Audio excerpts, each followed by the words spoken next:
Saboady Archipelago was a really fun arc with neat throwbacks and some hype scenes. I like seeing Pog and Kami from the cover stories again. It helps make the cover stories in One Piece world feel even more lived in and engaging. Seeing Hachan again was especially cool because you can see how he's changed in his own endeavors like the Straw Hats have since the beginning of the story.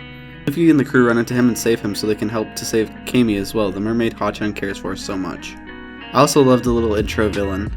It was a funny bit to have the villains revealed that he looked like Sanji's ugly wanted poster and how that's basically ruined his entire life. The facial reconstruction and total flippant attitude was hilarious also. The idea of Hachan's redemption and wanting to live a peaceful life as a takoyaki stand owner cooking up food is a really wholesome thing to see as well. You can really tell how much he's changed by his actions and emotions throughout the arc, as well as how much Nami herself has grown as a person throughout the journey and how much stronger she's gotten not only physically but emotionally as well. Them being able to hash it out and coincide is nice to see. I loved the introduction of the 11 rookie pirates that have also made it to this now halfway point in the journey. It helps to show that Luffy's crew isn't the only one making progress in this journey as well, and makes the world feel even more lived in and larger. Quite a few of the rookies have pretty weird designs, but you can more so tell which ones will be more important so far with the standout designs of Law and Kid. I especially like Law's design, and even his pirate flag looks sick honestly. I really hope to see a lot more of him. I have high hopes. I also thought it was a neat touch to show that Useless Kid had a bigger bounty on its head than Luffy actually did, showing he might be stronger and who the government might prioritize at the time. It's also noteworthy to mention the Straw Hats all meeting Silvers Rayleigh, the former right-hand man of the infamous Gold Roger. He offers to let the crew know of secrets available to basically only him through his decades of experience being a pirate. But Luffy strongly declines this information, saying that would ruin the journey, and being a pirate is about the journey as much as it is becoming the Pirate King. Great scene from Luffy and really shows how much he loves being a pirate. The villains introduced into this arc as well are about as detestable as it gets. Known as the upper-class group Celestial Dragons, they are said to be descendants of the gods who created the world, and they collect human slaves just to have as pets and whatnot.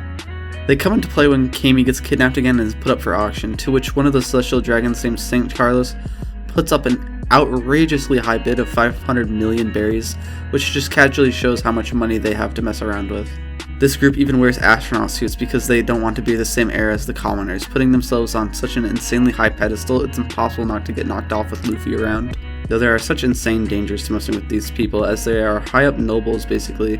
Any ill will, and especially fights with them, would lead to direct Marine Admiral level contact, coming instantly to fight whatever dangers.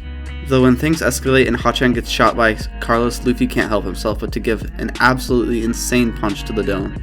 It's one of the most satisfying scenes so far in One Piece and shows even more how much Luffy cares about his friends. Especially nice to see he cares so much about Hachan after their past where they hated each other. It shows how much Hachan has changed and how much Luffy realizes it and now cares for him after what he saw him do for Kami and everyone. This punch does in fact summon an Admiral Kizaru who is insanely strong. It shows more how Luffy's really not that strong when compared to the higher ups in the Marine and Pirate world. The Straw Hats lose this fight and they lose badly.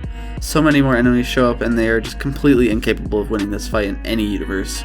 The best they can hope for is an escape, which is sort of what they get, however it's not as nice of an escape as they hoped, and they all get teleported to different islands by Kuma. This is a good transition into the future events that will present themselves, but it's rough to see them get separated, especially Robin, who they had just gone to war against the whole government for. However, this does leave a lot of growth to be had for each individual character, which we will see soon. Overall, I thought this was an incredibly fun arc and quite fast-paced. This arc felt like it never really had that much downtime. Things were always happening that were exciting and would affect the story forever.